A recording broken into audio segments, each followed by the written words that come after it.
Vintage Road Racing Association, or VRAA, was founded in 1980 to ensure the preservation of racing vintage motorcycles while providing member riders the opportunity to get their treasured machines back on the track.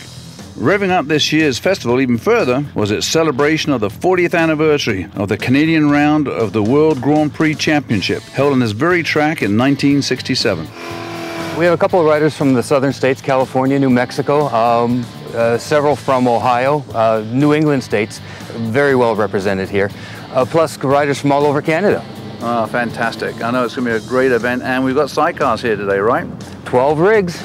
12 rigs. Yeah, it should be a good show. Watching three wheels drift around the corners is always fun to watch. Yeah, the sidecars put on a great show, and the monkeys hanging out the side there, especially here at turn 2. I know that's going to be great for the spectators to see how these guys maneuver their rigs around the track.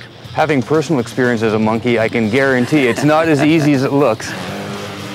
Sidecar races absolutely stole your attention as they blasted through the twists and turns of the Mosport track. This has got to be the best race series of the entire weekend. We love these sidecar guys. We don't get to see them nearly often enough. I would give just about anything to be a monkey just for one single ride out there. It's got to be crazy. But a whole different perspective on the track, I think it'd be phenomenal.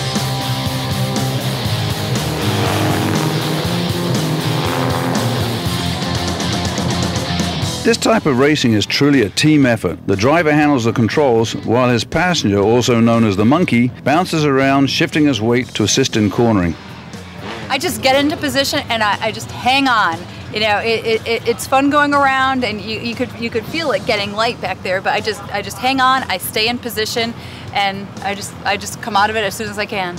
Each monkey and driver does get that balance, that symmetry, and you get to know each other's rhythm and pace. And I mean, typically if there's something that's going to heck, I mean, I'm fairly conscious of the monkey, but if there's something going to hell in a handbasket, you know, one wrap on my body anywhere, so I know I got to take a look around and chop the throttle, and but I haven't had to do that yet. You know, I trust his driving and the judgments he's making, and he's trusting me to be where I have to be when and where everything works out, because I have as much control over the rig as he does. And, you know, if I'm not there, we're not going anywhere but off track. It's awesome.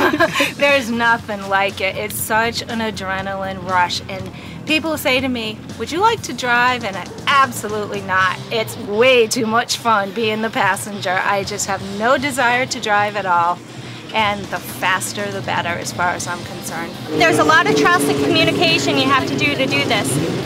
Yeah, you bet, especially when you're hanging out the side of the car here going around a corner, right? Absolutely. So is this a real thrill for you to be out there, Christie, and hanging off the side of this chair? Oh yeah, the adrenaline is something else.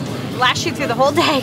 Teamwork is everything. It's a true two-man sport. There's no way that the driver could handle the rig at all without the passenger.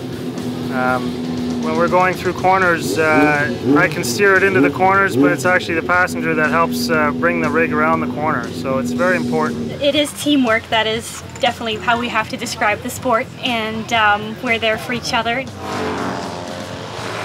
Mosport, a world-class racetrack, famous for its blind corners, dramatic elevation changes, and high speed. It made things interesting for our sidecar competitors. Corner 2 is my favorite. I don't know why.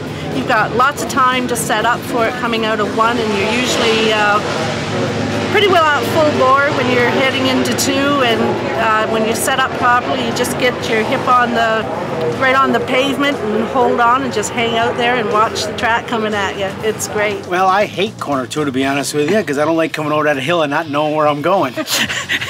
So I'm kind of hesitant when it comes to corner 2, but the rest of them I'm pretty comfortable with. And I've come to love this track. Turn 2 is an incredible turn. It's a little bit intimidating until you get used to it, because as you enter the turn, all you can see is horizon at the end of the pavement. You can't see where the track goes. So you have to have some faith as you come over that hill and dive down, sweeping into that long left-hander there. Very, very fast. It's really about as close as you can come to flying without leaving the ground. It's an incredible feeling. It's blind, and you're going in there and you're committed.